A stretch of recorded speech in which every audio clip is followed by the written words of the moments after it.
Bienvenidos a este nuevo ciclo de Todas las Voces. Podrá pasar el tiempo, pero el día en que no nos emocionen estos cambios, el electro será lineal. Estaremos muertos. Y no es lo que pasa en esta circunstancia a la que los convocamos a todos. Porque si hay algo que identifica, o de pronto la mejor analogía para Todas las Voces, es que es un ser vivo. Nació, crece, se adapta. Este concepto se adapta y además madura, a tal punto que hoy tenemos para ofrecerles esta maravillosa instancia de debate, como siempre, por lo alto, profundo, inteligente. Viviana.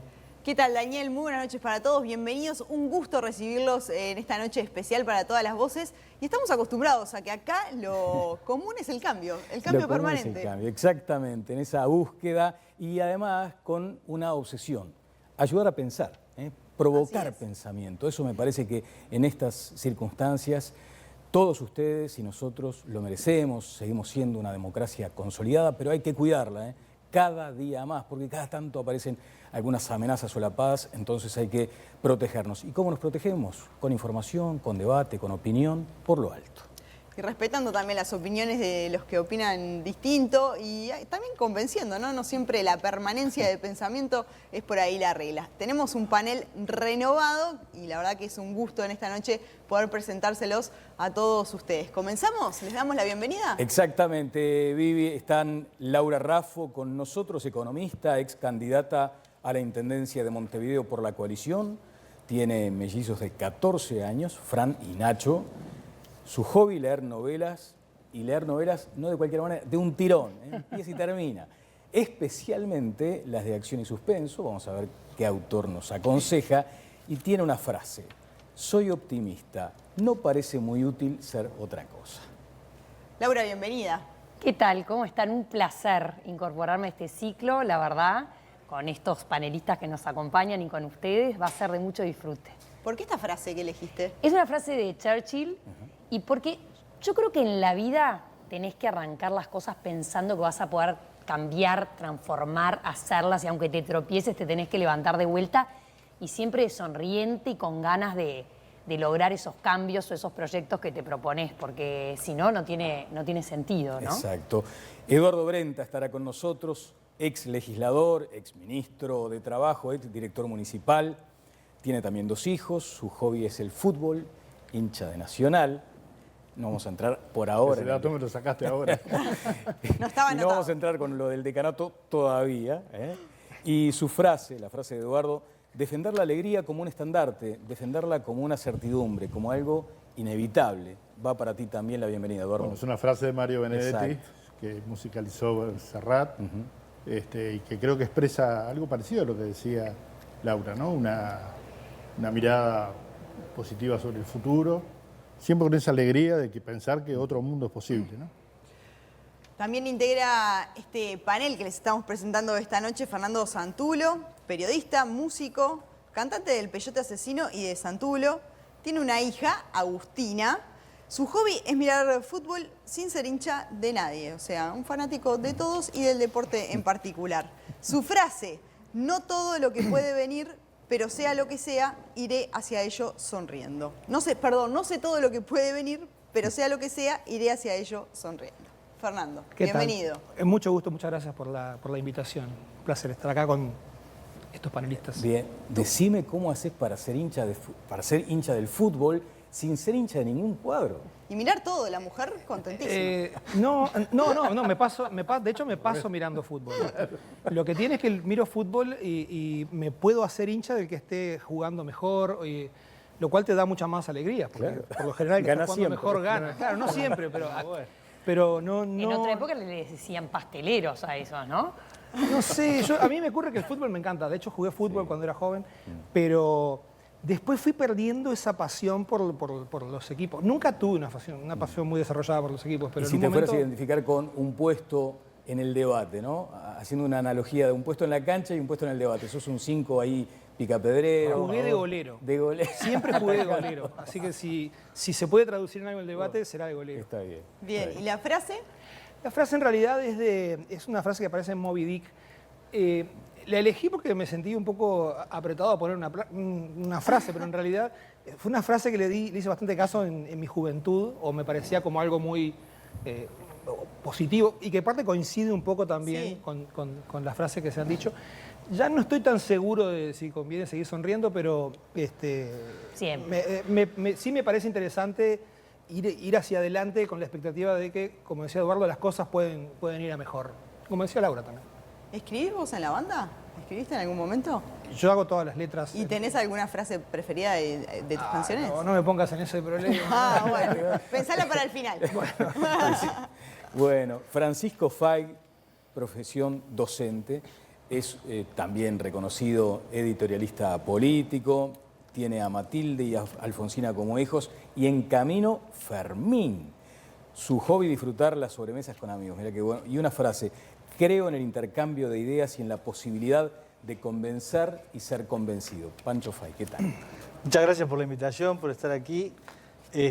La verdad que yo elegí la frase, pero pensé que tenía que inventarla uno. Así que es de Era de motu múltiples propio, es opciones, personal, igual, digamos. Pero me parece que en definitiva lo que trata de escribir esa frase es el talante con el que vengo aquí y que creo que también describe a todas las voces y a lo que se precisa como debate, como forma de encarar un poco el intercambio de ideas, con ideas que pueden ser muy firmes de la parte de uno, pero también con esa ventana abierta para poder llegar a ser convencido. Creo que ahí está la sabiduría de una democracia, en emprender caminos conjuntos, en negociar, en que no todo es blanco y negro, sino que se puede perfectamente encontrar un camino común que tenga parte de una cosa y parte de la otra. Bien, vamos a saludar a Matilde y a Alfonsina. ¿Y cuándo llega Fermín? En noviembre, así que si algún lunes Estás con, llegase a faltar, quizás sea. estás con las luces bajas. Es por Muy contento, culpa de muy Fermín. Muy bien, muy bien. Bueno, nos vamos al primer tema. Vivi. Nos vamos al primer tema. Hubo reunión entre el presidente de la República, Luis Lacalle Pou, y su par argentino, Alberto Fernández, el pasado viernes en Buenos Aires. Y vamos a poner el tema de Uruguay y Argentina sobre la mesa. Una reunión que, por lo que trascendió, fue excelente y de especial cordialidad. ¿Somos hermanos, uruguayos y argentinos? Bueno, ya veremos cuando pasen algunos días. Vamos a ver este informe de contexto. El pasado viernes, el presidente Luis Lacalle Pou visitó a su par argentino Alberto Fernández, compartieron una cena en la residencia de Olivos y repasaron la agenda bilateral. Fue el segundo encuentro entre ambos, el primero había sido en noviembre en Anchorena. El planteo de Uruguay para flexibilizar el Mercosur con el objetivo de negociar libremente, de manera bilateral con otros bloques o países, ha generado ruido en la relación con Argentina. ¿Este acercamiento es una señal? ¿Le conviene a Uruguay alinearse a Argentina? ¿Tenemos intereses comunes o contrapuestos? ¿Es momento de diferenciarse de Argentina? Bueno, por lo menos en esta primera instancia apelamos al orden alfabético. Eduardo Brenta, sobre esta reunión. Bueno, en realidad ustedes preguntaban de hermanos o no, digamos, ¿no? Yo creo que primero no tengo la experiencia de tener hermanos, es una desventaja, pero creo que uno ve que las relaciones entre hermanos muchas veces tienen momentos y momentos, ¿no? Yo creo que Uruguay comenzó teniendo algunas dificultades. Me parece que hubo cierta actitud errática en algún momento en relación al vínculo Uruguay-Argentina. ¿Actitud errática de quién? Del gobierno uruguayo. Me parece que en principio aquella serie de entrevistas que el presidente Lacalle dio en su momento a medios argentinos claramente opositores al gobierno, ¿no? En un momento en el cual Uruguay tenía una situación de pandemia notoriamente buena, mientras Argentina se debatía en una situación grave. Me da la impresión que no nos hubiera gustado al revés, ¿no? Que un presidente argentino viniera de repente, o un presidente argentino de otro país, viniera de repente en oportunidad de diciembre o enero de este año, cuando teníamos una cantidad de muertos muy importante por día. Creo que en algún intercambio no existió de repente esa oportunidad de plantear determinados temas, temas que han sido planteados por todos los últimos gobiernos uruguayos, ¿no? El tema de la flexibilización del Mercosur y la posibilidad de acuerdos es un tema que está planteado. Uruguay, de hecho, tiene acuerdos comerciales, tiene un TLC con México, por ejemplo. Sí. Tiene también más de 30 tratados y acuerdos de protección de inversiones, tiene acuerdos de doble tributación múltiples, por lo cual no es un país que esté encerrado, ni es un país que pueda mudarse del barrio, ¿no? Por lo tanto, me parece que es clave que en este sentido, inclusive aprovechando la situación particular del vínculo entre el actual canciller y el presidente argentino, me da la impresión que existen todas las condiciones para mejorar este vínculo y creo que este viaje tuvo ese objetivo. No me gusta cuando Uruguay se respalda en Bolsonaro, ¿no? Eso me parece que no es una jugada adecuada, por ser cuidadoso en el término, y en ese sentido me parece que fortalecer la región es una forma de potenciarse frente al mundo sin por eso abandonar la posibilidad de acuerdos bilaterales. Bien. Francisco. Sí, yo creo que para tratar de pensar un poco mejor si nos conviene estar adentro del Mercosur o no, que un poco de alguna forma es lo que se termina planteando, hay que desde el Uruguay pensar mejor a Argentina. ¿Qué quiero decir con esto? Quiero decir que nosotros siempre tuvimos a Argentina como el hermano mayor, como un país trascendente. Argentina fue muy trascendente a nivel internacional a lo largo del siglo XX y en particular en toda el área hispanoparlante mundial. Buenos Aires hasta hace 40, 50 años era una de las ciudades más importantes del mundo. Argentina era el país culturalmente más importante del mundo hispanoparlante y Argentina fue en los últimos años decayendo. Hay 3 o 4 fechas importantes, está la guerra de las Malvinas en el 82, está también la crisis gigantesca aquella del 2001-2002 en donde era un presidente por semana. Argentina, por tanto, tiene un lugar en la región que es de decadencia relativa.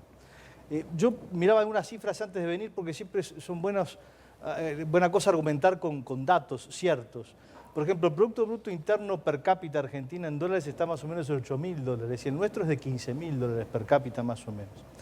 Uno siempre tiene la idea de que Argentina es el granero del mundo, que es el gran país exportador. Hoy en día Argentina exporta más o menos $45.000 millones por año e increíblemente Chile, que es mucho menor, tanto en territorio como en gente, son 18 millones los chilenos y 48 millones los argentinos, exporta $71.000 millones. Es decir, es más exportador Chile que Argentina.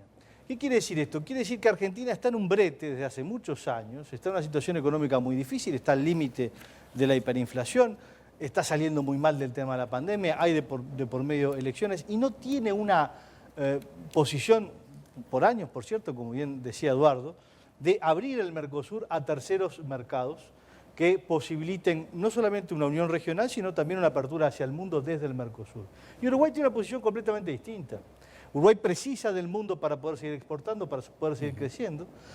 Precisa, por tanto, una inserción internacional en donde nuestros productos competitivos, que son sobre todo los agropecuarios, entren sin ningún inconveniente, por ejemplo, en Asia, donde hay competidores directos nuestros como Nueva Zelanda, como Australia, que tienen grandes vínculos comerciales, en particular con China, pero no solamente. Y en ese sentido, notoriamente hay intereses divergentes.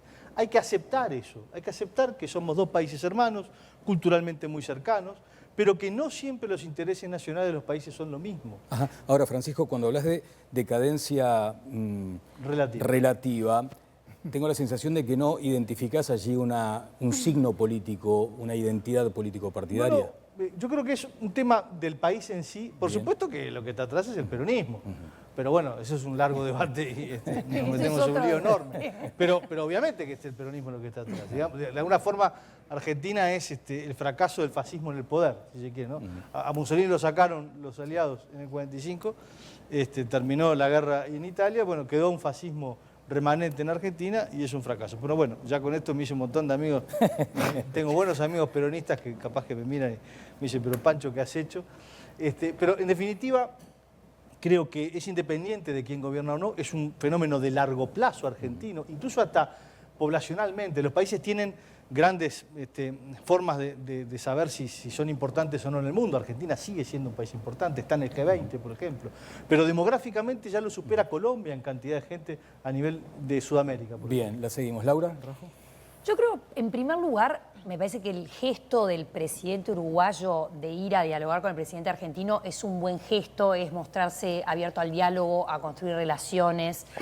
es muy importante la relación personal arriba de la diplomática y arriba de la económica, ¿no? Como que siempre el vínculo personal hay que cultivarlo. Pero creo que lo que tenemos que poner en perspectiva es qué se pretendía que fuera el Mercosur y en qué se transformó el Mercosur, porque es a lo que nos trae este debate. Cuando se firmó el Tratado de Asunción en el 91, hace 30 años ya, se pretendía crear un mercado común del sur. Es decir, primero tenía que haber una zona de libre comercio entre Argentina, Paraguay, Brasil y Uruguay. Tenía que circular cualquier mercadería sin pagar ninguna tasa, ningún arancel entre ellos. Después una unión aduanera, es decir, todos los países íbamos a levantar un arancel igual para cualquier producto que viniera de afuera. Y al final del camino un mercado común donde circularan las personas, donde hasta quizás podría haber existido una moneda única, como en el caso de la Unión Europea. Pero no se logró cumplir ni siquiera la zona de libre comercio. Esa es la realidad. Los aranceles siguieron existiendo. Las trabas para que productos uruguayos ingresaran a Brasil o ingresaran a Argentina siguieron existiendo. Entonces, el Mercosur, sin lugar a dudas, es muy importante, pero pasó de representar el 40% de todo lo que le vendía Uruguay al mundo a representar hoy el 20%. ¿Y en esta nueva fase hubo un rumbo errático, como decía Eduardo? Yo creo que en esta nueva fase fue muy claro el gobierno en lo que se quería lograr. ¿Qué se quiere lograr? Sin despegarse de Argentina, porque es nuestro hermano, sin lugar a dudas, tenemos vínculos con ellos. Le vendíamos 15% de nuestras exportaciones cuando empezó la crisis del 2001, y después de eso empezaron las barreras proteccionistas de Argentina una y otra vez. Industrias enteras de Uruguay cerraron por eso y hoy vendemos el 5%. Entonces, sin despegarnos, porque seguimos teniendo un vínculo importante, poder tener la libertad de negociar con terceros países. Porque a Uruguay se le va la vida en las exportaciones. Somos un mercado pequeño, necesitamos estar insertos en el mundo y en eso coincido con Pancho. No podemos quedarnos solos. Tampoco podemos pelearnos con nuestros hermanos. Pero entonces, cultivar esa buena relación sabiendo que el Mercosur, como pretendía ser, no funcionó y que por ahora nos tiene que dar un poco de aire para que podamos también apuntar a otros mercados. Fernando, tu primera visión sobre el tema. Sí, lo bravo de hablar último es que ya todas las cosas que uno traía más o menos planificadas ya las dijo todo el mundo, ¿no? No, a mí me gusta esa idea de somos hermanos. Yo diría que somos hermanos, pero separados al nacer. Claro. Es decir, somos hermanos, pero desde el origen son dos entidades que se comportan. Culturalmente hay sí, un montón de cercanías, pero en otro montón de aspectos gestionamos diferente los distintos aspectos de la realidad. Al mismo tiempo creo que Uruguay, por usar una frase particular, está condenado a entenderse con Argentina. Uruguay no puede dejar de entenderse con Argentina. Entonces, yo la sensación que tengo en todo esto, lo que está detrás de todo esto, no es tanto el vínculo con Argentina, que podrá ser mejor, peor, con vaivenes, etcétera, pero es inevitable. No sé quién lo decía, Uruguay no se puede ir de la región. Uruguay está en la región y tiene que estar ahí. Ahora, Pero, también tuvimos los puentes cortados un buen tiempo, ¿no? Y el vínculo estuvo bueno, tenso. sí, tenso, y varias oportunidades, pasando incluso castaños antes oscuros. pero si vos me preguntás en qué consiste este gesto, justamente me parece un gesto diplomático. Es decir, todo esto surge aparte de una reunión que tuvo el canciller con el presidente argentino en Perú. Entonces, yo creo que justamente Uruguay no tiene más remedio que recurrir a los gestos diplomáticos. Dicho esto, me parece también al mismo tiempo que lo que late detrás de todo esto es la promesa que era el Mercosur y lo que terminó siendo el Mercosur. Entonces, en esa distancia es donde van surgiendo diferentes formas de ver, bueno, hacia dónde deberíamos ir ahora. Yo soy partidario de las uniones porque me parece que cuanto más chico es el país, más necesita socios para hacer frente común, ¿no? De pronto, yo qué sé, por ejemplo, Australia ahora tuvo un conflicto con Google. Bueno, pero Australia es un país rico que tiene 28 millones de habitantes y puede más o menos plantarle cara a Google, más o menos. Tuvo que ceder unas cuantas cosas. Bueno, Uruguay no está en condiciones de hacer eso por sí mismo. En cambio, con un frente regional sí tiene más posibilidades de, no digo pelearse, pero de obtener cosas que por sí mismo no va a obtener. Creo que lo que está en cuestión es qué se puede hacer con ese Mercosur que no es lo que la promesa decía que iba a ser. Y sin embargo eso aún no está planteado. Bueno, mantenerlo cerca, pero que no te embrete a no poder hacer otro tipo de acuerdos. Porque yo creo que eso es lo que terminó logrando el presidente con la visita, porque el mismo Fernández, después de la visita, declaró, Sí, se relajó. entiendo que Uruguay necesita otras cosas. Entonces logró como... Avancen, pero manténganos informados, ¿no? Exacto. Por lo menos ese fue el mensaje Sí, que se transmitió. información directa y que públicamente. además él iba a pensar en soluciones institucionales que permitieron camino. Eso da a entender que se pusieron de acuerdo en algunas cosas. Sin duda. ¿Cuánto Se creen bajó el que tono, además, hay que decirlo, ¿no? Muy buen Porque, por otra parte, de aquel momento del concepto de lastre, donde el presidente Fernández dice, bueno, si no les sirve se bajan y nosotros seguimos, hasta esta instancia donde dice, bueno, vamos a buscar mecanismos institucionales para contemplar la postura uruguaya, pasó poco tiempo y mucho cambio, claramente, Bueno, ¿no? me parece que hay una cuestión que hay que considerar, ¿no? Cuando hablamos de comercio, no podemos excluir lo que es inversiones y turismo, por ejemplo, ¿no? O sea, Uruguay, para Uruguay, Argentina es clave desde el punto de vista turístico.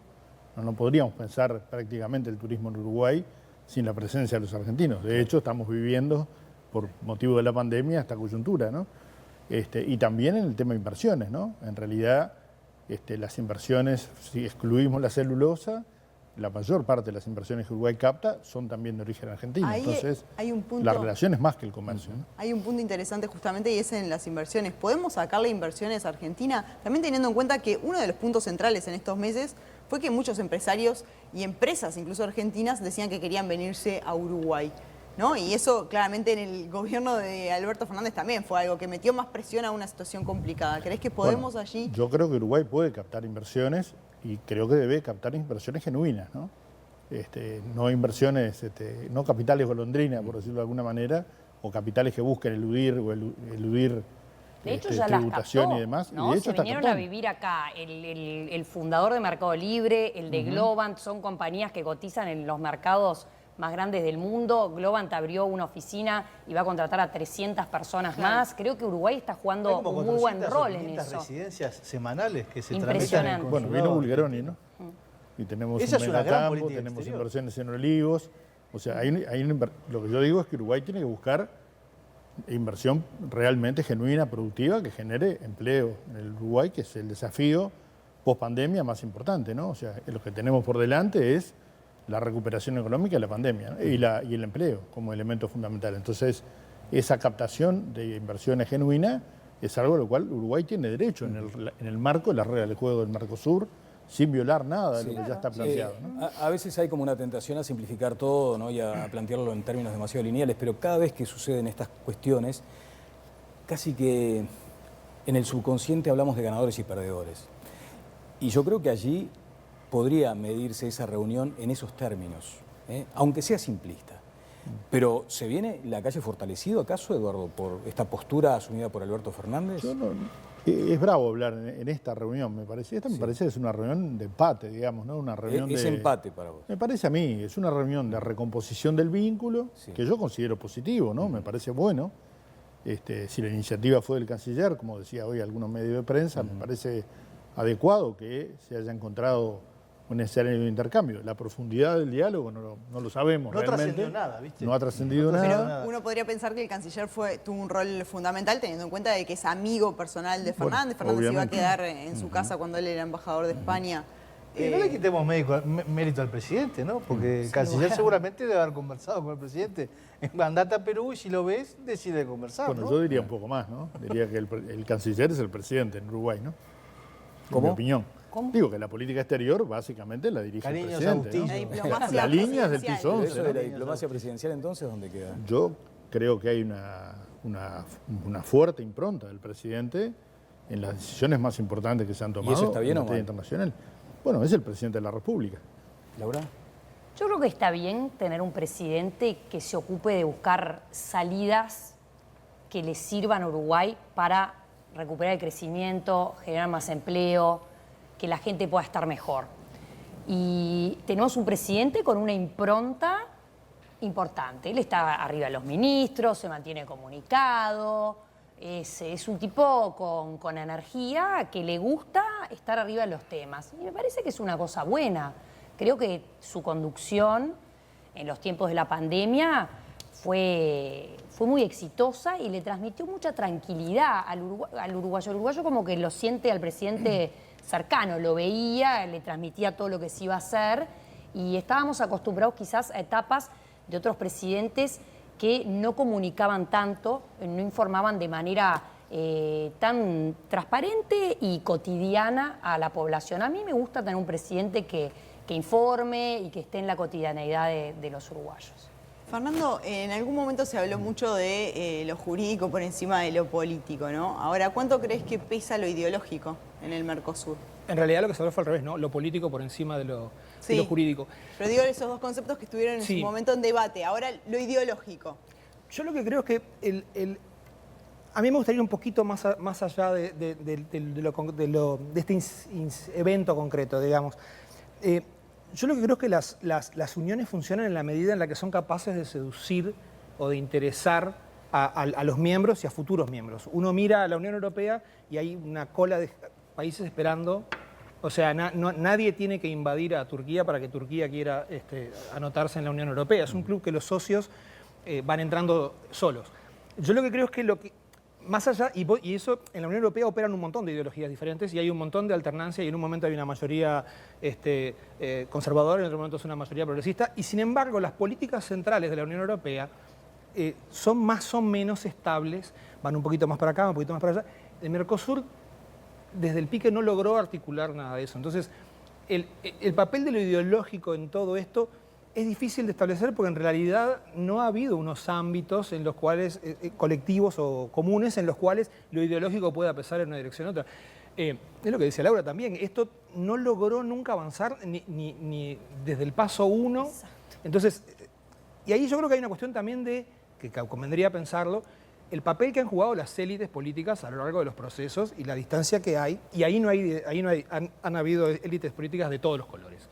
Entonces, yo creo que lo que ha fallado ahí, y que es lo que nos trae a esta situación concreta, es el Mercosur no ha logrado seducir ni siquiera a sus países miembros de que es una gran idea, y debería hacerlo.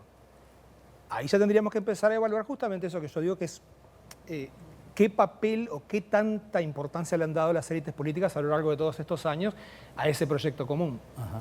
Mi impresión es que no demasiada pelota. Bueno, nos quedan un par de minutos para este tema. Con relación a Argentina, vos que sos de Tacuarembó, yo vengo del litoral. La gran revolución económica que hubo desde el principio del siglo XXI fue la revolución de la soja, que hasta en Tacuarembó hubo soja. Claro. Lo que se viene ahora, si hacemos bien las cosas, son 200.000 argentinos con poder adquisitivo, con inteligencia, con contactos en el mundo, con sentido empresarial, con mundo urbano, que en vez que el peyote asesino tenga que ir a cantar a Buenos Aires, vengan ellos a escuchar al peyote a Montevideo. Yo creo que ahí hay una revolución silenciosa que el presidente con mucha inteligencia ya de alguna forma ha abierto las puertas para eso y que creo que va a tener muchas consecuencias y muy positivas en lo que se llaman los recursos humanos. Uruguay también tiene que crecer abierto al mundo en ese sentido, quitar un poco un sentido un poco provinciano que tenemos.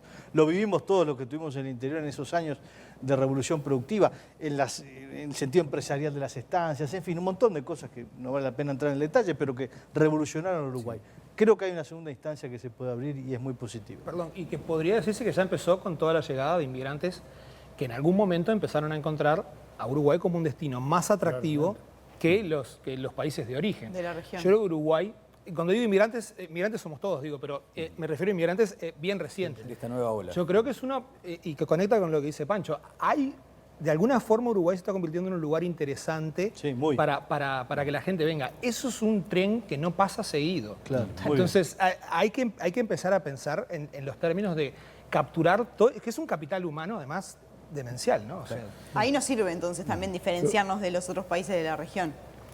Decía que las élites económicas de repente, las políticas quizás no comprendieron en profundidad el proceso. Yo creo que tampoco las empresariales, ¿no?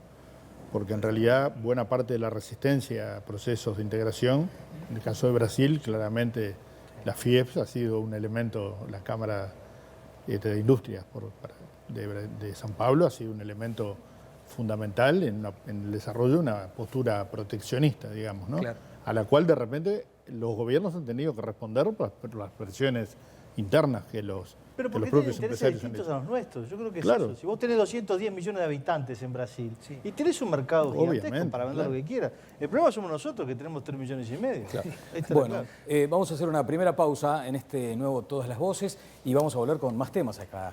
Sí, vamos a hablar de un debate que está instalado en el mundo. Lo conversamos hace algunas semanas aquí en Todas las Voces, pero hoy vamos a ponerlo sobre la mesa con el panel y es la vacunación obligatoria en las empresas. Hay muchos países donde hay firmas y firmas a nivel internacional que la están exigiendo. Y esto pone en debate también esto de la vacunación, que Sí. no es obligatoria aquí en Uruguay, pero Y además, si me pidieras, ¿podés anticipar más o menos por dónde va a ir cada una de las opiniones? Te diría que no tengo idea. Porque No, es un porque lo asunto que estamos conociendo. precisamente, y claro, precisamente es lo bueno que tiene esto, que corta, ¿no? Transversalmente, no tiene con ideología. Esto es otra cosa, ¿no? La obligatoriedad no, aquello de la libertad responsable, en fin. Luego de la pausa, aquí en Todas las Voces. un consejo antes, ¿eh? Viví el puesto. Viví Uruguay. Gastronomía, estilo y tradición en uno de los lugares más lindos de Carrasco. El puesto, la parrilla tradicional de Montevideo.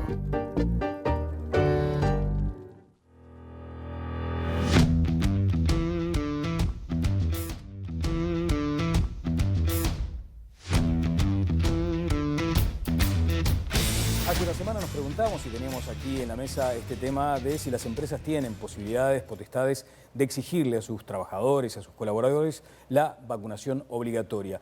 El ministro dijo, el ministro de Trabajo, hasta que la vacuna no sea obligatoria es imposible exigirle a alguien que para trabajar tenga que tener alguna de estas dosis. Sí, de hecho tenemos también otra visión y es de un abogado que plantea que las empresas tienen la potestad de exigir efectivamente a sus empleados que estén vacunados, por esto de también cuidar al resto. Hay un debate que está instalado, no solo aquí en Uruguay, sino también en el mundo. Así que nos preguntamos, ¿tienen derecho las empresas a tomar esto como requerimiento? Y tenemos un tape para poner este tema sobre la mesa. El debate está planteado en todo el mundo. En el último mes, el número de ofertas laborales que exigen a los postulantes estar vacunados contra COVID-19 se duplicó en Estados Unidos.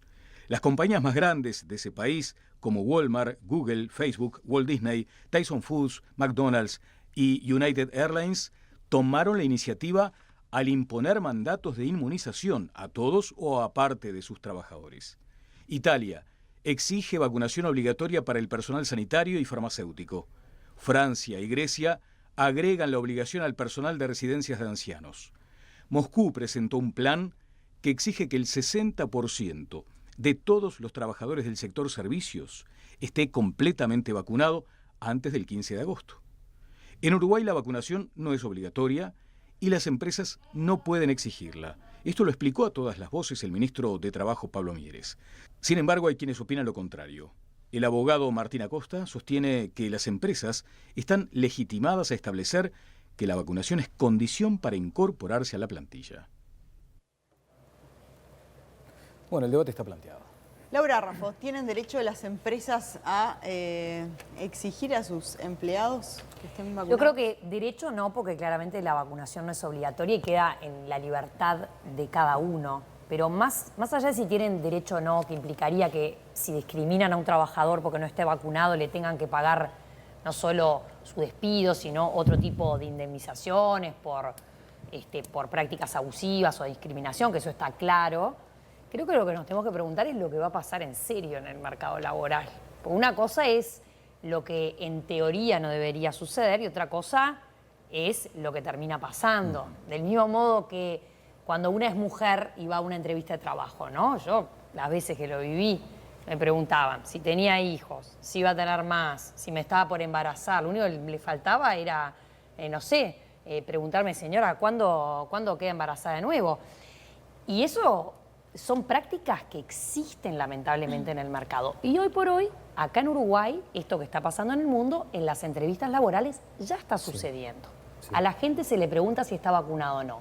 La persona obviamente tiene el derecho de decir, no le voy a compartir esa información, es una información privada, es una información de salud, es confidencial.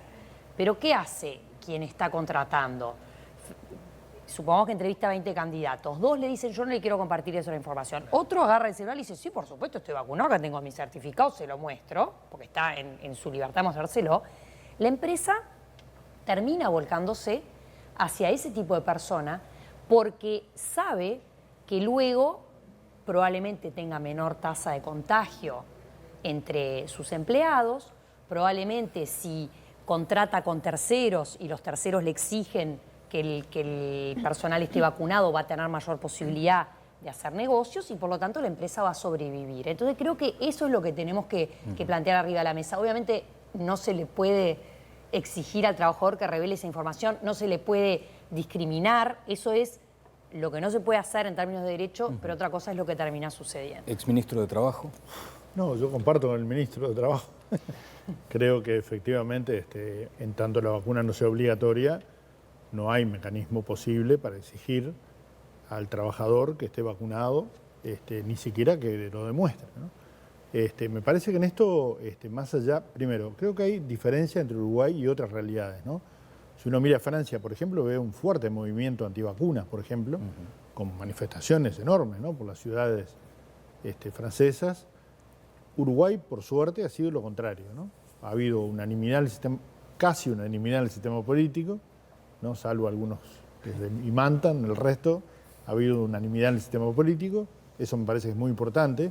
La señal de vacunarse de todos aquellos que son referentes de la cultura, del periodismo, etcétera, es una señal importante. De hecho, la respuesta ha sido muy significativa y ha permitido esta mejora en las condiciones sanitarias del país. Por lo cual, me parece que en tanto, primero, todas las vacunas están en fase de aprobación final, ¿no? O sea, no tenemos todavía las vacunas en fase 4, digamos, o sea, aprobadas definitivamente, por lo cual parecería que no habría las condiciones desde ese punto de vista para decir, bueno, esta vacuna es obligatoria. Ni siquiera tomando en cuenta algunos sectores, Eduardo. Bueno, a ver, yo creo que en tanto, primero, creo que hay que remitirse a la autoridad sanitaria. Esto me parece que es clave, ¿no? O sea, el comité que aquí gestiona el tema de la vacunación es quien tiene las potestades de asesorar al Poder Ejecutivo para tomar una decisión en esta materia. Cuando las vacunas estén a determinada altura de su proceso aprobadas definitivamente, yo creo que es posible ir a un esquema donde se incluya en el esquema de vacunación a esta vacuna, como está incluida la vacuna del tétanos o del sarampión, digamos, ¿no? Me parece que eso puede suceder, pero en tanto no suceda y no sea obligatoria, me parece que no existen las condiciones para transitar por ese camino. Lo que creo sí que hay que apostar fuertemente a convencer a la población de la necesidad de vacunarse y combatir este tipo de prácticas, digo en el buen sentido, ¿no? Combatir este tipo de prácticas que instalan la duda a partir de hechos absolutamente indemostrables, digamos, ¿no? Me parece que eso es una cosa que se debe cuidar mucho porque la gente ha confiado mucho y me parece que ese es uno de los grandes éxitos que los uruguayos tenemos. Bien, ¿Fernando? Sí, yo no quería. Hay algo que me parece interesante y es que no. A veces, en un proceso, un proceso tan cambiante como ha sido todo el tema de la pandemia, nos planteamos estas preguntas como si fueran a estar todo el tiempo con nosotros, estas preguntas. Y en realidad, de pronto, dentro de que tiene que ver con lo que decía Eduardo también. Hay pastillitas. Claro, en algún momento se cambia la realidad respecto a se aprueban definitivamente todas las vacunas y entonces este debate deja de existir porque se pueden integrar al esquema de vacunación. Pero sí es interesante el debate porque de alguna forma nos hace preguntarnos acerca de dónde están los límites entre la libertad individual y los derechos a la salud del colectivo. Por ejemplo, nadie cuestiona, bueno, sí alguien lo cuestionó hace muchos años, una familia lo cuestionó, la obligación de los niños a estar vacunados para ir a la escuela. De los borgoños. Sí. Los borgoños Arce, que se terminaron yendo a Argentina porque en Uruguay les pedían el esquema de vacunación para los niños y ellos no los querían vacunar. Fue un caso marginal. En Uruguay yo diría que la inmensa mayoría ni se cuestiona sobre eso porque hace décadas que se entiende que funciona, que esa es la clave además, ¿no? Si vos ves que determinada cosa funciona, los cuestionamientos en torno a eso van disminuyendo. Yo creo que es interesante porque plantea un debate que va más allá, lo decían en el tape, va más allá de Uruguay. La situación cambiante nos está enfrentando a tomar decisiones que hacía muchísimo tiempo que no tomábamos al respecto.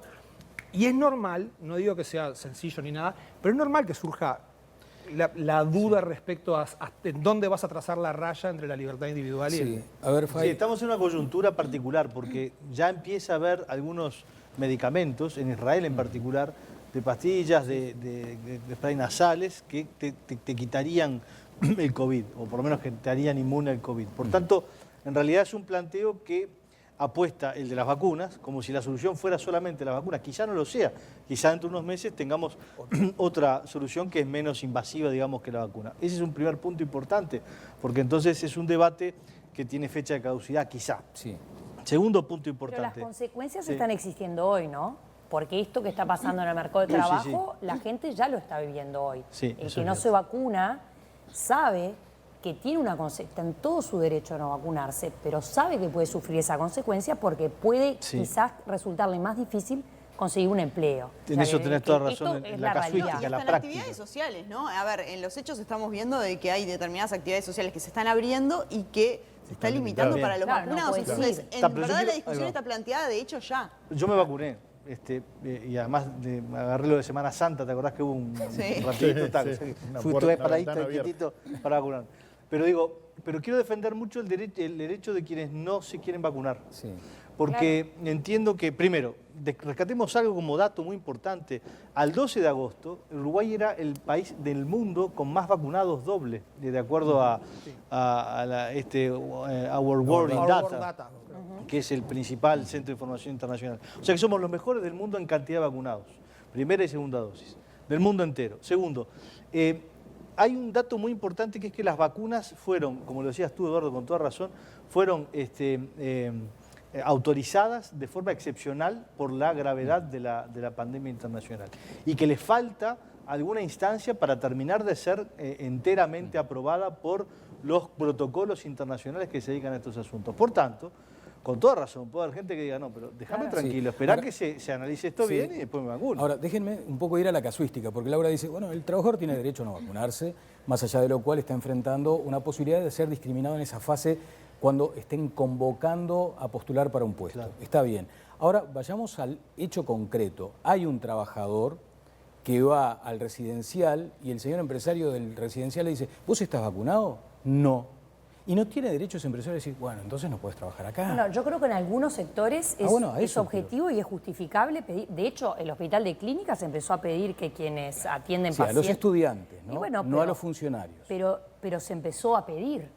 Y vos tenés que poder demostrar Pero ahí vamos que un poco o a lo porque que se decía trabaja Fernando, con ¿no? un Hay un inmunodeprimido límite ahí, sí. o si se trabaja con personas mayores, creo que es justificable que pueda empezar a pedirse en O algunos sea, sectores. lo puede pedir. Creo que es justificable. no. Pero perdón, no quiere decir que si tú, el trabajador siempre tiene que mantener sus derechos. Sí. Si tú vas a desvincular a un trabajador porque no está vacunado, tú lo vas a tener que compensar. Compensar Perdón, especialmente. pero eso no está planteado. Eso Lo no que- está- por lo- eso. Lo que está planteado es los nuevos, No los nuevos contratados, incorporaciones, nuevas claro. incorporaciones. No, pero No, el no, empleado- está planteado todo. Él dice, bueno, los que ya están trabajando. Pero El te tipo lo- te ya lo está llevo a trabajando y otro no se quiere sector. vacunar. Te lo Pero llevo a ahí otro no tenemos sector que no sea conocimiento salud. que exista. Suponete que tú sos una industria, tenés 150 operarios y tú le contratás a una tercera empresa las viandas o la comida del mediodía para tus operarios. Y tu empresa, mediante un contrato comercial con la otra empresa, Es la que produce. que te lo permite, le decís, quiero que quienes preparen las viandas estén vacunados, porque yo le voy a comprar solo a empresas que, como manipulan Clarísimo. alimentos, sea con personal vacunado. Entonces, ¿qué sucede? La empresa de catering, llamémosle, se ve en la disyuntiva y dice, ¿qué hago? ¿Pierdo a este cliente por no exigirle a mis empleados la vacunación? Entonces, quizás esa empresa diga, bueno, prefiero reparar al trabajador con una indemnización especial a las personas que no se vacunaron, pero me garantizo la continuidad de poder seguir empleando al O resto sea, que sí se vacunó. El trabajador puede aducir despido abusivo. Sí, claro. Sí, seguramente. Sí, pero pará, Sí, hay que Tenemos también un ir a la ex realidad de las ministro de cosas Trabajo, así que- que decías vos. Pará, ¿en qué estado de situación estamos hoy en el Uruguay? Son 1.300 casos hoy en día, no hay una circulación como hubo hasta hace unos pocos meses. A ver, hay 75% de vacunados.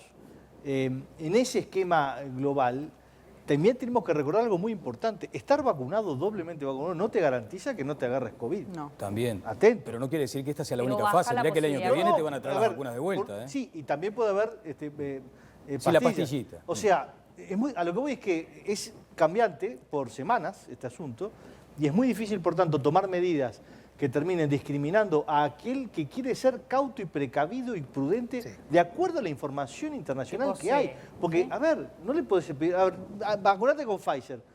Pero Pfizer tiene un sistema de ARN nuevo que está muy bien, viva la ciencia, fantástico, pero ¿qué tal si lo prueban bien? Puede haber uno que te diga eso, ¿no? En realidad no ha sido así. En realidad Pfizer cuenta con una enorme, digamos, gente favorable, mucho más que la China. Decir, yo no quiero, está en su derecho esa persona. Y el derecho del empresario también. Está bien, pero llevémoslo no a empresario-empleador. ¿Qué pasa con los compañeros de trabajo? ¿A ustedes no les ha pasado tener, por ejemplo, en un grupo de amigos alguien que no quiere vacunarse? Sí, y en broma le decís, che, ¿qué mantenete pasa con el lejos? compañero de trabajo? Pero justamente yo creo porque que está en juego la libertad individual y la colectiva. Es que por eso decía, es una pugna. Ninguna libertad es absoluta. Todas las libertades tienen unos limitantes. Por ejemplo, de la misma manera que la seguridad tampoco es un absoluto porque perdés toda la libertad. La libertad no es un absoluto porque perdés otras cosas. Entonces, es una negociación. Es una negociación en un escenario dinámico, además, que creo que es lo que decía Pancho, bueno, lo dijimos todo. Pero, entonces, el debate, a mí por lo menos lo que me parece interesante, no tengo ninguna respuesta, porque es algo así como la respuesta que tendría que tener la humanidad toda, pero es un debate entre libertades y responsabilidades también. Pero me parece que es más, ¿dónde empieza el derecho de la empresa, dónde empieza la libertad de cada uno? Con un agregado muy importante. Aquel que no está vacunado es el que más se perjudica. Tú decías, en un grupo de amigos, viene uno que no está vacunado.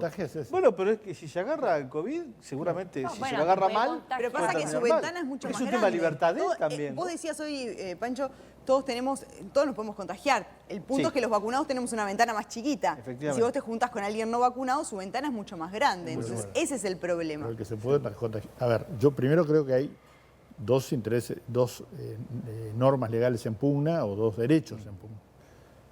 Voy a poner un ejemplo de otra cosa. En realidad, la Constitución consagra el derecho de huelga, ¿no?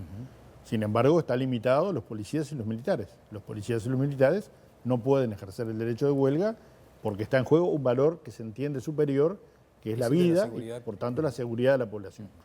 Esta es una limitante clara. Yo creo que en este caso están en pugna estos dos derechos, ¿no? El derecho a la libertad de no vacunarse, que puede tener mucha gente, y la limitante que puede establecer una norma sanitaria. Entonces, por eso me parece que, si bien estamos en una zona de transición, esta es la impresión que yo tengo, ¿no? Seguramente camino a que esto avance y se tomen definiciones claras, y capaz que la definición final es la obligatoriedad de la vacuna, cuando se despejen de este tipo de temas que aún están pendientes, en tanto cuanto me parece que cualquier medida, restricción, es una medida discriminatoria. Yo recuerdo que nosotros constatamos en el Ministerio situaciones en las cuales se pedía un test de embarazo negativo.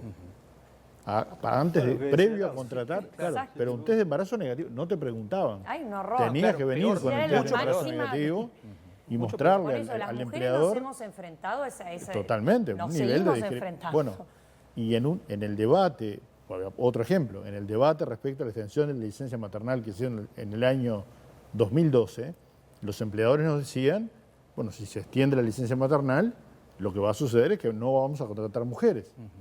Y nosotros terminamos implementando la licencia parental. Por tanto, cuando el empleador contrata, no sabe quién va a hacer uso de la licencia, si lo va a hacer el hombre o lo va a hacer la mujer. Lamentablemente no todavía, se comparte, bueno, no está en es práctica, un cambio pero cultural es importante un cambio cultural, y un estamos de avance, acuerdo. ¿no? Sí, entonces, a mí me parece que ojalá esta discusión termine a la brevedad y tengamos vacunas validadas completamente o otras alternativas. Claro. Sí, mucho Pancho, mejor. la A vos te tiran más la pastilla. La pastillita más fácil. Es más general. Eludir el pinchazo. No, Te yo da menos impresión, arranqué para mí diciendo va que por lo ahí. vacuné antes que todos ustedes seguramente. O sea, yo no quería tener COVID. Ahora, de ahí, que si me hace la pastillita, mejor, ¿no? Ahora, Creo yo. me parece que no, si una empresa practica sistemáticamente, ¿no? Eliminar a la hora de contratar o eventualmente despedir a trabajadores que tienen por no vacunarse, se mete en una actitud claramente. Está bien, pero discúlpame la discriminatoria. insistencia Entiendo porque me consta que además en este momento suceden episodios de esa Bueno, naturaleza. para eso está el Ministerio de Trabajo. Correcto, pero digo, en cualquier sector entendés que el trabajador tiene todo el derecho a seguir trabajando más allá del sector. Yo entiendo que en tanto estemos en esta situación, Sí. a ver, me gustaría decir que en realidad los trabajadores de la salud deberían estar vacunados. Ojo, están vacunados arriba del 90%, ¿no? O sea, yo creo que hay un problema de conciencia, hay un problema también de generación de conciencia por parte de aquellos que pueden hacerlo, porque yo puedo tener una opinión, pero la opinión válida aquí la dio el GACH, la dieron innumerable cantidad. Claro, pero creo que lo que va Daniel es si en algún punto podría considerarse objetivo, justificable, en algún caso hacer una desvinculación sin pagar una indemnización extra. Pero me da la impresión que eso no está planteado. No sé, en el sector de la salud me queda la duda. La casa se reserva el derecho de admisión, es una práctica común que tiene límites también. Pero eso es para quienes van a un comercio. Pero es el mismo principio, me parece a mí. Es onda, bueno, si vos querés trabajar conmigo, tenés que cumplir con X condiciones. Y estoy de acuerdo con Eduardo, es difícil plantear como exigencia algo a lo que no estás obligado legalmente y que además, insisto en una cosa... es información privada también, ¿no? Bueno, esa parte es muy importante. Que te pidan el test es una aberración. Con lo del HIV en algún momento pasó también. Exactamente. Esa información privada, esa dimensión es muy importante, porque si no vamos a hacer sociedades en donde la salud de cada uno esté a la vista de todo. Claro. No, me siento contigo en la mesa, depende, a ver qué vacunas tenés, la gripe, no, pero pará. Pero eso no puede ser, pero eso es un cambio que se está instalando, como tú decías, Francia, España, está de hecho instalándose eso. Y es un cambio gigantesco civilizatorio. ¿Cómo que me siento a tomar un café en un boliche en París y resulta que tengo que estar mostrándole al mozo si estoy vacunado? Pero hoy con esto, mañana con esto otro. China es un poco peor, porque seguramente debe ser algún control tecnológico. Pero subiste a un avión sin estar vacunado. No, Pancho y Martín Rizzo, el abogado muy reconocido, decía, del mismo modo que en un banco, el otro día yo leí una nota que él expresaba, en un banco no te dejan entrar ni de gorro, ni con lente de sol, ni no sé. Bueno, son normas, son reglamentaciones de derecho de admisión. Entonces un club capaz que el día de mañana te dice, no, mira, que en el club, que hacen deporte, que están todos cerca, que corren, que es peligroso el contagio, bueno. Es complicado porque por la vía de los hechos, recordá, por ejemplo, los que viajábamos en aviones hace más de 20 años, lo del aeropuerto no tiene nada que ver. No. Hoy en día con lo que era en el... Perdón, hasta antes de las torres, arriba los aviones. Bueno, pero antes de las Torres Gemelas. Sí, el tema de la seguridad, el cambio de la seguridad. Y es un tema muy importante porque también es vejatorio de la intimidad, te ponen en unos cosos que te miran todo. Entonces hay como pequeños cambios que van en un sentido completamente vejatorio de la libertad individual más sagrada, más íntima, que plantea un problema grave. El tema de salud es muy íntimo. También uno sabe que si va a algún país, por ejemplo, tiene que vacunarse con determinadas, no sé, la fiebre amarilla, determinadas cuestiones. Y también son reglas que están establecidas porque son problemas de salud pública que están planteados en determinados países. Este es un caso que está planteado ahora en todo el mundo y del que estamos aprendiendo también. A mí me parece, por ejemplo, un empresario también no puede decir, o vuelvo a insistir, un empleado, no puede decir, yo quiero cuidarme y quiero cuidar a mis compañeros, o sea, también me expongo al que haya dentro de la empresa alguien que no está vacunado. También, ¿no? Porque ahí, junto con el Ministerio de Trabajo y con las distintas empresas, incluso el sector, la construcción, los supermercados, tienen protocolos establecidos para que puedan convivir personas vacunadas y no vacunadas, minimizando los riesgos de contagio. Eso se aprobaron en negociaciones colectivas, que me parece que eso tiene que seguir vigente. La diferencia con la fiebre amarilla es que esta vacuna todavía no está en la fase 4. Ese es un tema muy importante institucionalmente, internacionalmente. O sea, no tiene todas las afiliaciones de largo plazo. O sea, capaz que... O sea, que no podemos desconfiar igual de la vacuna, ¿no? Estamos todos vacunados, estamos todos vivitos. Sí. Pero no es desconfiar, pero es sí valorar que hay personas que están en su ¿Tienen otro derecho criterio? de decir, mirá, yo no creo que tiene otro criterio. El argumento es potente, ¿no? Tiene que ver con eso, tiene que ver con reservarte una cierta libertad. Que sabés que te va a acarrear pérdidas. Claro. Sabés que no vas a poder no te vas a poder subir en el avión, no vas a poder... no puedes ir al cine. Pero me parece que una de las cosas interesantes de nuestra democracia justamente es preservar al máximo esas libertades, aunque después va a tener costos para vos. O sea, por eso digo que es una cosa que es móvil y que no es sencilla y que no hay una línea clara trazada en el piso en el que decís, esto es un derecho, entonces todo lo demás se quitan. Todos los derechos implican una interacción con otros derechos al mismo tiempo. Igual, a mí me da la impresión que hay un avance, ¿no? Lo que decía Laura es así, la protocolización de las medidas es un paso adelante. Si son negociadas y acordadas, muchísimo mejor. De hecho, Uruguay pone límites también al ingreso de las personas que vienen del exterior. Tienen que entrar con un PCR, hacerse un PCR luego, no recuerdo ahora exactamente, pero es así. Ahora la apertura con Argentina viene con los Sputnik. La apertura viene con esas condiciones. Si uno va a África, tiene que vacunarse contra la fiebre amarilla, tomar pastillas contra la malaria. O sea, hay un conjunto de disposiciones, pero me parece que lo importante es rescatar que hay una autoridad sanitaria que es la que tiene que fijar las reglas del juego con claridad. Y Bueno, uno tiene luego que adaptarse a los esa sindicatos regla. también, ¿no? Porque ahora el sindicato más grande de maestros de Estados Unidos decidió que para el año escolar 2021 ellos, el sindicato acordó que tienen que estar vacunados o si no, hacerse test semanales. Y se pusieron de acuerdo en el sindicato y se terminó. Y No, en pero eso California corre ya para está los vigente. afiliados nada más, ¿no? ¿Qué? Claro, Corre claro, para los corre para los afiliados. afiliados y pertenece como a otro Bueno, ámbito. pero después van en ámbitos de negociación, puede Sí, ampliarse, ¿no? validarse. Claro, pero es una postura privada, digamos. Claro, O sea, no es del gobierno que no te es lo una postura hace. pública que establece una tabla rasa para todos los demás. Claro, ese es el rol del Estado, sin Exacto. duda. Bien, vamos a cambiar de tema porque ahora, a propósito de estas cuestiones, hubo mucho sondeo de opinión, ¿no? Respecto al manejo de la pandemia. Así es, y también a la gestión del gobierno, ¿no? Hay dos encuestas que se pusieron sobre la mesa, una sobre la gestión del presidente de la República, Luis Lacalle Pou, por primera vez está por debajo del 50%, y también los ministros. Sí, ¿son instrumentos útiles para gobernar? Vamos a ver el siguiente informe. 2 encuestas se conocieron la semana pasada. La empresa Cifra puso al ministro de Salud, Daniel Salinas, en la cima de un ranking de aprobación de la gestión, un efecto de la pandemia. Equipos Consultores, en tanto, informó que la aprobación del presidente Luis Lacalle Pou es del 47%. Bajó con respecto a mediciones anteriores, pero es la más alta desde el regreso de la democracia para un presidente a 1 año y medio de gestión. ¿Los políticos deben tomar en cuenta los sondeos de opinión para gobernar? ¿Esto los puede empujar a tomar decisiones que caigan bien a la gente, aunque no sea lo más conveniente?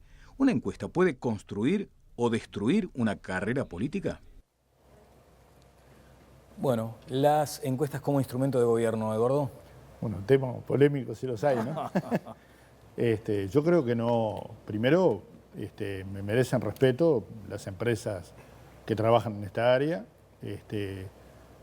Creo que hay suficiente evidencia de un trabajo serio de la mayoría de ellas, digo de la mayoría, claramente, y me parece que estamos un poco atrasados en lo que tiene que ver con la transparencia en los criterios y en la información, ¿no?, que cada uno brinda. Yo recuerdo que el director de Factum había planteado en algún momento la necesidad de la existencia de un ámbito regulador de las encuestas que estableciera criterios de carácter general, porque todos sabemos que las encuestas, una vez realizadas, también van incorporando una valoración de quien realizó la encuesta respecto a los indicadores y los márgenes de error. Digamos, A ver un poco más de precisión en eso. Claro, normalmente hay márgenes de error que pueden ser amplios, más o menos amplios en función de la cantidad de encuestados, de múltiples factores, y esto implica una cierta corrección o sesgo que se le da a la encuesta. Esto lo explican los encuestadores, no es una cuestión que yo diga, y que de alguna manera puede inducir hacia un lado o sesgar determinada opinión. A mí me parece que es imprescindible avanzar en este aspecto porque... Una auditoría, digamos. Claro, yo diría algo que establezca reglas de juego genéricas y que transparente mucho la información. Auditoría general de las encuestas. Algo por el estilo. ¿Por qué digo esto? Porque en realidad las encuestas Una comisión. muchas veces tienen... Bueno, tenemos para todo, ¿no? Sí, por eso. Por suerte, agreguemos otra. Damos trabajo. Yo creo que hay encuestas que no logran o de alguna manera han demostrado estar lejos en algunos aspectos, por ejemplo en los resultados electorales, ¿no? Entonces, digo esto porque también implica darle credibilidad, ¿no? Esto sería positivo también para las propias empresas encuestadoras. Sí, separar bagres de tarariras, digamos, ¿no? ¿Perdón? Separar bagres de tarariras. Separar bagres de tarariras. Pero ¿cómo implementarías eso? Bueno, yo creo que ahí hay quien tiene especialistas que pueden claramente tener una mirada objetiva ¿Qué dice el señor Fay? respecto a esta situación, ¿no? A ver, los políticos cuando juegan en primera tienen un olfato muy importante, muy desarrollado para medir la opinión pública, para saber en qué está la cosa. Yo voy a hacer 2 recuerdos. Uno, por ejemplo, en el año 14 las encuestas daban que podía haber balotaje, que el Frente Amplio no tenía necesariamente mayoría, y hubo un reportaje excelente de Tabaré Vázquez en el semanario Voces, en donde el tipo dijo, faltando 15 días para las elecciones o una semana para las elecciones, dijo, no. Le decían, no, pero no vas a llegar, no vas a llegar. Y dijo, no. Nosotros vamos a llegar a la mayoría absoluta. Yo cuando le dije, pero este tipo está loco. Y resultó que se dio lo que había dicho Vázquez. Yo no pensé que estaba loco, pero creí que no llegaba. Bueno, ahí está. Pero él tenía un olfato bastante más desarrollado por mucha experiencia, Obviamente, por supuesto. claro. Desarrollado porque te acordás que en el 94 se fue por la azotea porque le había errado gigantescamente otra encuesta de la Universidad de la República que lo daba ganador. Bien. Y se habían jugado al resultado de la encuesta y resulta que no era. Eso uno. Después hay otros, por ejemplo, que tienen mecanismos, otros políticos. Me acuerdo que Larrañaga tenía uno que lo había dicho en más de un reportaje, que era ir al estud, al tema de los caballos, de forma de salir de la burbuja de la política, que siempre es muy difícil de administrar, y tomar contacto con la realidad. ¿A qué voy con todo esto? Las encuestas son herramientas muy importantes para ver un poco en qué está el estado de la opinión pública, pero no hay que guiarse solo por las encuestas. Y segundo, y muy importante, para no ir al tema de las encuestas de intención de voto, sino a lo que era la simpatía o el estado de opinión. Es muy importante en democracia fijar tiempos políticos en donde en un momento se elige y en un momento se gobierna. Hay un momento para gobernar. No se puede vivir a salto de mata, uno tras de otro, que si entonces cambia la política en función de lo que dice tal o cual encuesta. Son 5 años, es muy sabio que así sea, y no podemos vivir de electoralitis permanente porque si no hay reformas que no salen, como por ejemplo la reforma de la seguridad social, que tan importante es y que está en camino. Entre otras tantas cosas que se precisan de tiempo para poder llevarse adelante. Me gustó esto de las auditorías, ¿compartís? Auditorías no, de ninguna manera. El mercado, la gente decide, la gente sabe, los políticos saben cuáles son las serias, cuáles no son las serias. Pero de hecho, en realidad, para la inflación hay que hacer una encuesta. En realidad, las encuestas, las que vimos recién, no son las que se usan para tomar decisiones de gobierno. Las encuestas que son útiles para gobernar son las que no se publican, las que no nos enteramos las que se deberían y de las que no publicar. se ven. No necesariamente, porque si vos sos gobernante y querés, por destinás ejemplo, medir el fondos efecto de una política pública que implementaste, es muy importante que luego de implementar esa política pública, no sé, supongamos, ahora se va a hacer lo del apoyo a la nutrición infantil, ¿no? Entonces algunos hogares van a obtener partidas para apoyo a la nutrición infantil. Bueno, dentro de un año deberá hacerse alguna encuesta a esas familias, a esos hogares, para ver cómo cambió el estado de salud de los niños, si tuvieron mejor inserción escolar, si hubo una mejor inserción laboral del hogar, si tuvieron además un apoyo en alimentación o lo que fuera. Es decir, la herramienta encuesta no es solo lo que vemos de evaluación positiva o no de una gestión de gobierno, de si quién va a ganar o candidato, sino que la encuesta es una herramienta poderosísima para darle continuidad y seguimiento a los temas, porque sin datos no se puede tomar decisiones. Sí, a mí una cosa me parece interesante, que tiene que ver con algo que decía Pancho. La encuesta no puede de ninguna manera sustituir a la política. Es decir, la encuesta es una herramienta, mide popularidad. Vivimos en unas democracias que son, de hecho, democracias de mercado. Si un político va a dejar de implementar su programa porque le bajó la popularidad y quiere ser reelecto en la próxima elección, puede ser que lo haga, etc. Ahora, no estás cumpliendo con lo que llevaste en el programa y no lo estás cumpliendo porque te da miedo quizá a no ser reelecto. Bueno, si haces las cosas espantosamente mal, tampoco te van a reelegir. Entonces, me parece también que hay que distinguir. Laura decía, hay encuestas que sí, que se utilizan para medir efectos de una política. Esto es otra cosa.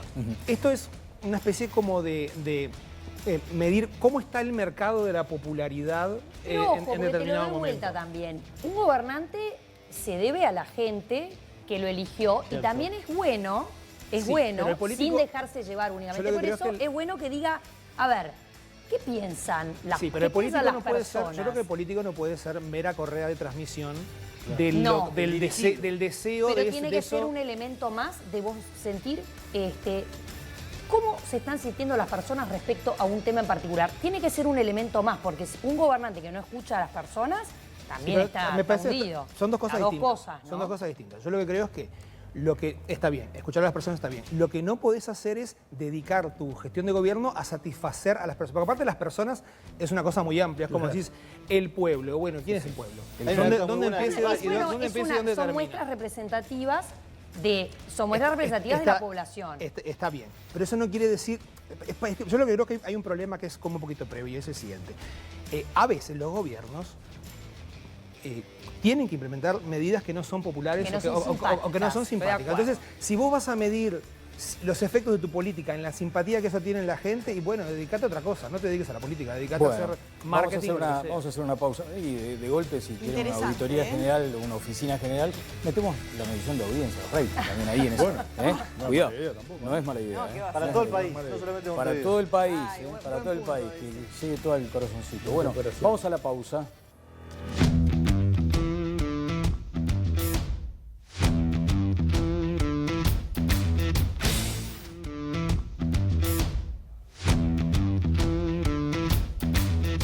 Bueno, tenemos dos noticias, una buena y otra mala. Bueno, arrancá por la mala. Por la mala, se va Laura. ¿Cómo? Pero se acaba de llegar, Laura. Me cansé. Nos Se acaba cansó, de renunciar en la tanda. En la ¿Qué tanda, pasó? en la tanda se va. Laura, explícanos esto, por No favor. voy a estar por 2 lunes, Ah, pero bien. ya lo sabíamos. Este ciclo iba a empezar mucho antes, nos atrasamos, los tiempos de la televisión Los tiempos son de la así. televisión, Claro. exacto. Estaba previsto que iba a Pero ya estar estás en con el un pie en la exterior. escalerilla del avión, Estoy como se casi dice. subiéndome a un avión y lamentablemente los abandono por 2 lunes, pero prometo volver con chocolates. Sí, como, eso, si no, como no debe entras. hacer todo buen Acá- compañero. Acá no entras, sino. Claro, totalmente. No importa si estás vacunado o no, tenés que traer chocolate. Y la buena es que cada tema dejó abierta una cantidad enorme de ventanas como para seguirla, ¿no? Como para Totalmente. seguirla. Esto así de las que- encuestas, lindo, ¿eh? Y lo Polémico y encuestas, picante. Sí, vamos a ver. Bueno, muchas gracias, Eduardo. No, un gusto, por esta- realmente. Como A siempre. vos sí te esperamos el lunes, ¿no? Sí, sí. Venís, Sí. bien. Fai, Por ahora. ¿sí? Firme el lunes. Todo el Fernando. Che, qué feo, aclaren que yo había avisado hace mucho tiempo. Estaba ponemos en hablando, evidencia. No me dejen mal Se puso demasiado parada. picante el debate y se va todo el mundo. Buen viaje, Laura. Muchas Nos vemos a la vuelta. Bueno, y nos vemos el lunes, aquí en Todas las Voces. Hasta el lunes que viene, chao, chao.